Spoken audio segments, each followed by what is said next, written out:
Welcome to Land Speed Legends, a podcast talking to the men, the women, the legends that make land speed racing great. Discover the stories of these ordinary people whose passion for land speed racing has made them legendary. And now, here's your host, the Bonneville Belle, the High Boy Honey, the Salt Princess, Allison Volk-Dean. All right, this week we have another Burkdoll, the legendary Jim Burkdoll. Jim was first introduced to land speed racing in the 50s. He was just a kid when his dad, Keith, would take him out to Speed Week for the day. They caught the racing bug and began building a streamliner when Jim was still in elementary school. The streamliner took longer than anticipated to build, but by the 80s they were racing the Bluebird.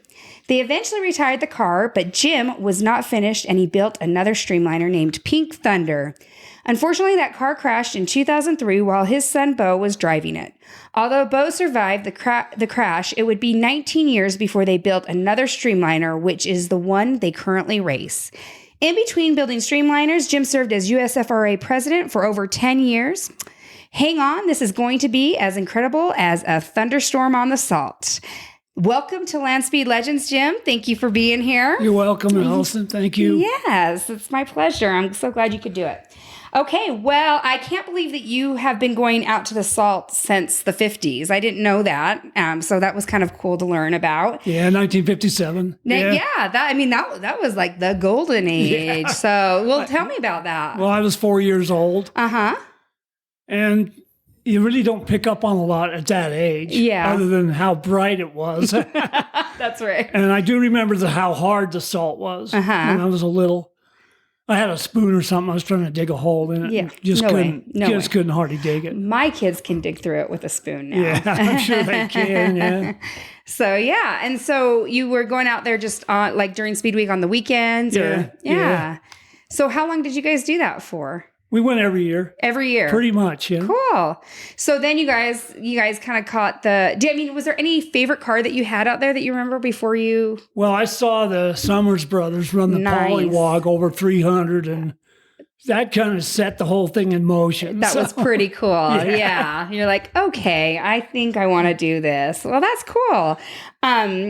Do you, so you guys come up with this idea that you go on a race, that you want to build a car, you and your dad. Now, are you involved in this process at this point? Well, my dad was an aircraft mechanic and he worked for Lockheed. And then he moved up here to marry my mom. And he started building this aluminum car out of a drop tank for an airplane. Okay.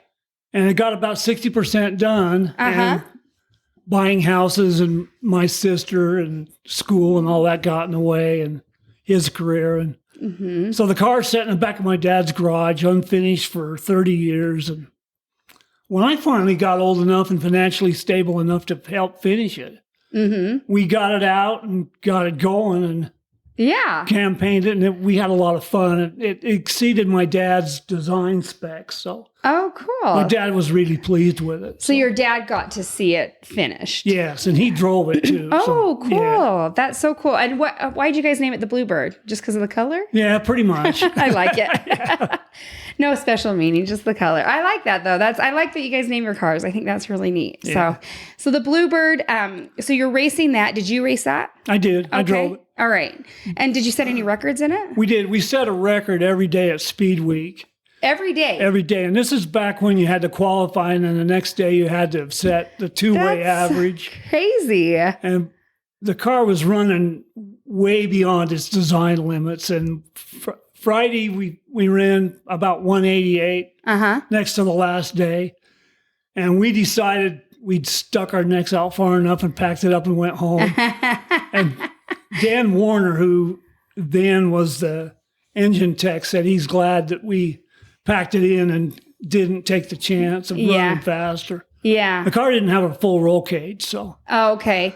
So, and then that's why you guys eventually had to retire it. Yeah, we retired it and then built Pink Thunder from there. So. Where is Bluebird now? It's in my son's shop up in Willard. Okay, cool. Yeah. Cool. So you retire Bluebird and you end up building Pink Thunder. So what was your plans for Pink Thunder? How did you come up with the design and what was Was it you designed it, right? Yeah, me and Dad, Yeah. Okay. So you and your dad designed it. So okay, that's cool. So what were your ideas? Well, we wanted to build it around so we could use virtually any engine that we could get a hold of. Okay. And we were still running bike motors when we debuted that car. So. Okay. So the Bluebird had a bike motor in it. Is that right? Okay. Yeah. Okay. So at that point you're running. So what engine were you planning on running first in Pink Thunder, or what did you run? Well, we ran Yamaha engines and Hondas, Suzuki's. I had a rotary Wankel in it for a short time. Mm-hmm. And we ended up with a Chevy V8 in it. Okay. And did that just, what was the reasoning behind that? Why did you end up going from motorcycle engines we just felt it was not cost effective to keep going with the bike motors and try to find more horsepower. Okay. So you guys just wanted to go faster. Yeah, go faster. That's always the reason, right? Yeah. So you guys put the V8 in it, and what happens after that? Well, that's when Bo was driving. Oh, okay. And he got his driver's license up to the day he crashed. So. Okay. So you got in on a motorcycle engine? I did. Okay. And so what were you guys racing? What was the class? It was I gas. I gas. Yeah. Oh, cool. So I was little. I don't remember any of that. It's hard to remember after all these years. Right. I was 8. I was too busy about riding around my bike or whatever. So, okay. So you guys were, and then, so Bo gets in, starts racing. BJ races first. Yeah. He drove for a while. Yeah. Okay. And then, and Bo starts racing. And then what is it? Tell me, first of all, let me back up. What is it? What year did you get in the club? I got in 1988. In 1988. Yeah. And Julie gets in 1990. So you guys were pretty close. Yeah. Yeah. And because she took your record, is what you said. Yeah, that's right. Yeah. Okay. And so I love that you encouraged her to get into the 2 club, I think, or to race. I think that's really cool because you wanted your family to be in the club. Oh, yeah. Yeah. And so you had confidence that she could do it, that obviously, or you wouldn't have. Fingers crossed. Hope so. But I think that's neat. And that's another thing that I like about land speed racing, and is I don't feel a lot of me as a racer out there. I feel like, if anything, guys were more encouraging to women out there than any other sport that I've seen. And I think that's an example of it, of you just being like, hey, I want my wife to drive, and you kind of encourage her to do that. And I think I like that about land speed racing. I don't think that there's it doesn't feel sexist out there. It doesn't feel like guys are like, oh, that women can't drive, kind of thing. It was never that way, even though we're kind of beyond that, but it was never that way. Even in, as long as I've known, I don't know if Julie ever felt that way, but I really never felt that way. So I like that story that you encouraged her to drive. And so, and then she gets in the club, and then, so BJ gets in the club. So you're like, oh, this is going just as planned. Yeah. But then. Sort of. Yeah, sort of. And so Bo's crash. So Bo crashes. And so what was that like? What was the official reasoning, or what was it like when he crashed? What were you thinking? When I heard the announcement made right after we pushed him off that there'd been a rollover. And I'm thinking, this cannot be happening. There's no way in hell that this is happening. Yeah. And I get down there to the 3.5, and the car is upright, and they're getting him out of the car, and it's like, I hope my son's okay. Oh, yeah.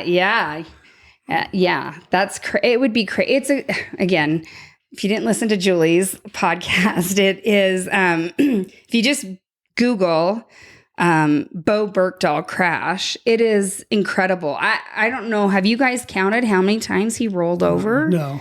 It's 9. It seems more than that even when you watch it. It's incredible that he lands on his wheels. It's incredible that he survived. Did he pass out during that, did he say? We don't really know. Yeah. There's a lot he can't remember. Yeah. So. Yeah. I would imagine that would give you quite a little bit of a head bump there. Lose some of that memory. Well, so he crashes the car, but in between this, and I think maybe at the same time too, but you become USFRA president. I did, yeah. Okay. And so who was the president before you? Gary? The late Gary Allen. The late Gary Allen. Okay. So Gary was president, and then you take over. How long? Were you about 10 years? Is that right? Yeah, okay. I went 10 years. Okay. Yeah. I was like, I hope I have that right on there. Yeah. Okay. So you're about 10 years. So what is it like to be president of a racing association? Well, every month you have to put a meeting together that has some kind of meaning. And it's really hard to do on the off months. So. Yeah, that's but right. But during the meet, you're responsible for 10, 15,000 people. So. Oh, yeah. And there's a lot that goes on behind the scenes that no one really knows about. Yeah. So. Yeah. I get a little, I got a little taste of it while my dad was president, what it's like. And it's not an easy job by any means. It is extremely stressful. Yeah. Yeah. And so what do you think was the hardest part about being president? Driving up on a crash. Yeah. Yeah. That would be hard. Hoping that whoever it is not hurt, but expecting the worst. Yeah. It's really tough. So, yeah. And so what, that would be really hard. And so I think so one of the hardest things that I've seen besides a crash, that of course is the tops, is people that are belligerent towards rules or towards, and what it's like to deal with them, I think seemed like a stressful part of the job. Yeah, we call them the nonconformists.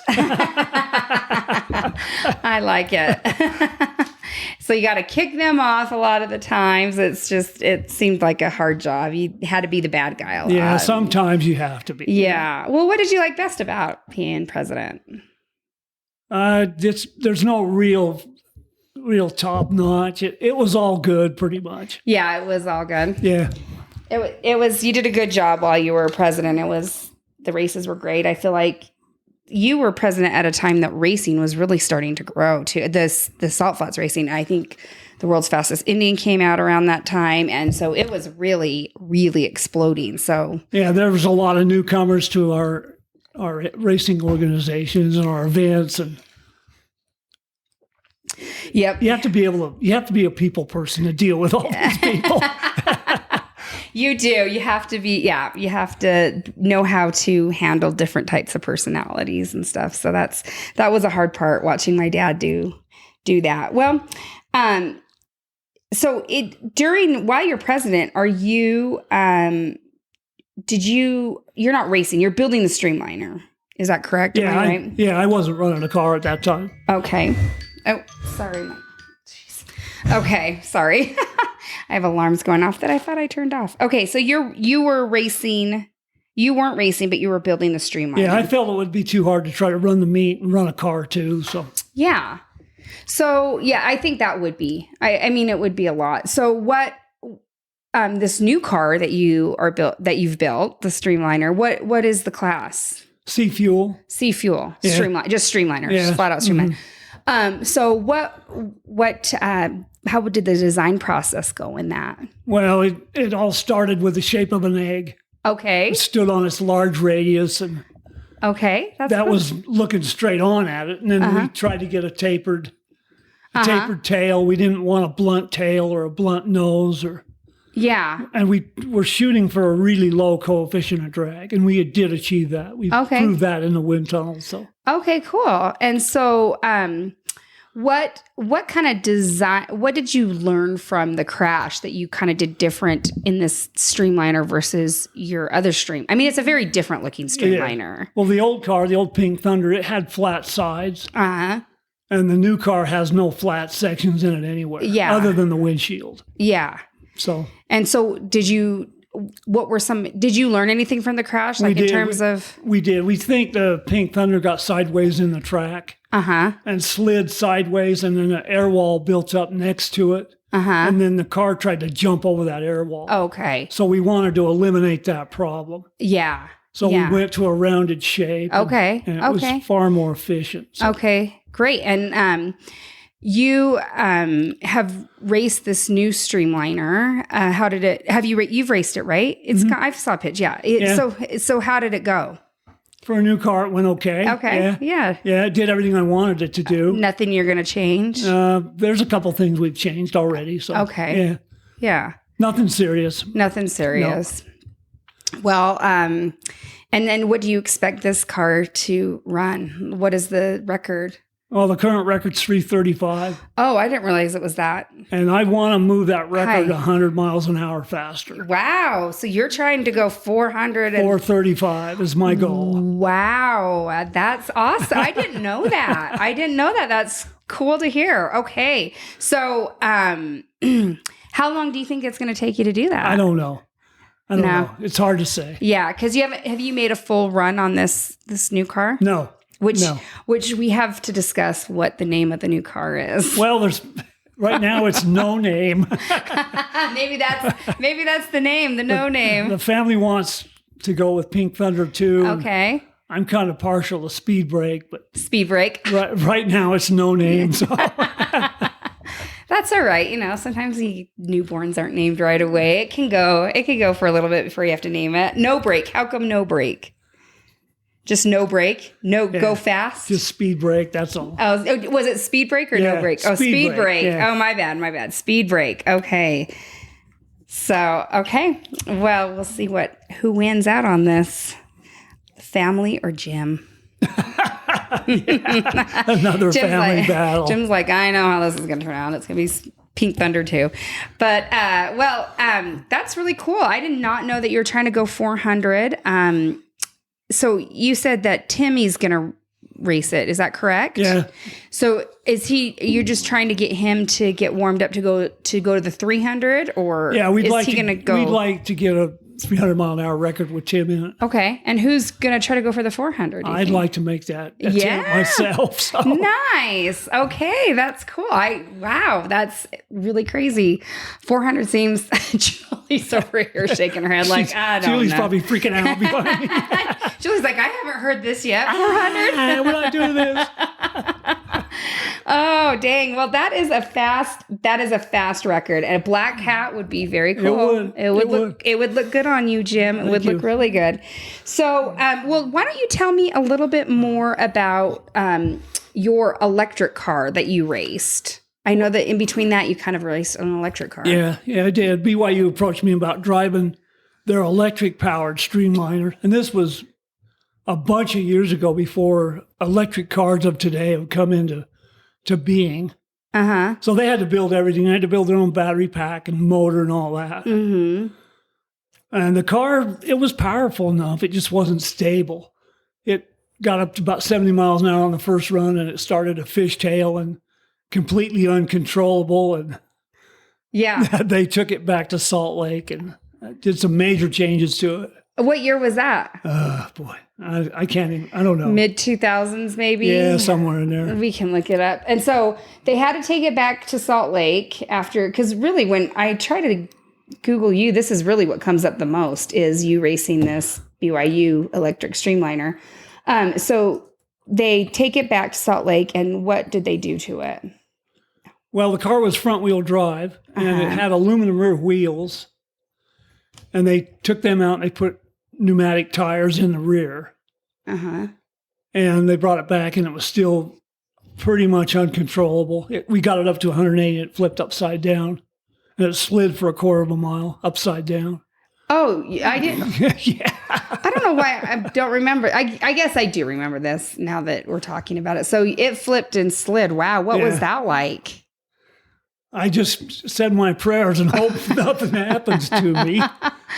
Oh, that's intense, man. The human body's not made to go upside down, forward like that. Sliding at hundreds of miles an hour. But I felt okay as soon as I got out of the car, but the next morning I was stiff and sore everywhere. Oh, yeah. And I didn't bounce around a whole lot. So. Yeah, but more than you probably thought. That I can remember. Yeah.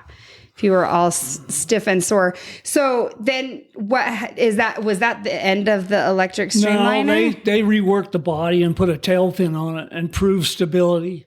Uh-huh. And then we tried again, and I was able to run it over 200. Oh, wow. And we finally got the record they were after. What was the record? It was anything over 200 is what they wanted. Oh, they just wanted to go 200. Yeah. So they were satisfied with that. Yeah, that was their goal. What was there just to prove? Was it just to prove that they could go electric car could go 200? Well, that and this the students at BYU were heavily involved in the construction and design and all that. Yeah. Really wasn't about me driving it. It was about their building it. undergraduate. So some kind of program. Yeah, some program for the school and their education. So. Yeah. You just got lucky enough to be able to drive it. Yeah. How did you get involved in that? How did they? Well, they approached me at the SALT about what shape do we design this car around. And I just gave them the basics. It should be rounded. Don't make it real long and don't get it real short. Balance is critical. You know? Yeah. Yeah. Just kind of gave them a brief on it, and they took it from there. And then a year or so later, they showed up at my body shop that I used to run, and they said, "This is what we've got so far." And yeah, they hadn't started building. I said, "Well, you need to change a few things." Yeah. So and then they're like, "Hey, do you want to drive?" And then they started talking to me about driving it. So, really cool. Yeah. That is really cool. That is, I mean, when you Google your name, if like when I was trying to just do a little research on anything, that is what comes up the most, is that out of all, you've done a lot of cool things, that happens to be very popular, that you drove that electric car. Well, I'm really honored that they asked me to drive it, you know? That's very cool. Yeah. And is that the only cars that you've driven? Is the Bluebird, Pink Thunder, Salt Flats Pink Thunder, cars. and the Salt Flats cars. and that one? That's it. Yeah. Okay. Nobody else's cars on the Salt Flats. No, not on the Salt Flats. We raced go-karts in the late 50s and had a sprint car for one season. Oh, okay. And, Oh, yeah. that just wasn't to be. Yeah, so. This is for the birds. I'm going land speed racing. Well, it was so expensive. Yeah. You know. Yeah. Yeah. And that is kind of, I mean, land speed racing is definitely the last amateur sport where somebody can come out and be able to race, even though they're not sponsored, they don't have a ton of money. It's something, because I want to encourage people that you can do it too. Sure, anybody could do it. Yeah, and that's what makes it that's another thing that makes it really special. There's so many special things about land speed racing, but that's one of the things that makes it special as well. So very true. Yep.